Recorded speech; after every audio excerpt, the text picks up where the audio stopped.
করেছি নির্বাচনের দিনে একই দিনে আরেকটা ব্যালটের মাধ্যমে গণভোটের সেই রায়টা নেওয়া যাবে যে এই সংস্কারের মধ্যে ঐক্যমত্য কমিশনের কাছে আমরা যারা প্রতিশ্রুতিবদ্ধ হয়েছে সকল রাজনৈতিক দল সেই প্রতিশ্রুতির পক্ষে জনগণ আছে কিনা, সেই সনদের পক্ষে জনগণ আছে কিনা, হ্যাঁ অথবা না বলুন।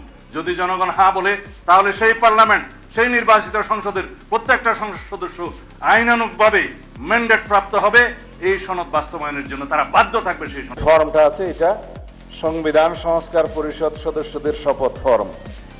আমরা কেউ সংবিধান সংস্কার পরিষদের সদস্য হিসেবে নির্বাচিত হইনি এবং সংবিধানে এটা এখনো ধারণ করা হয়নি।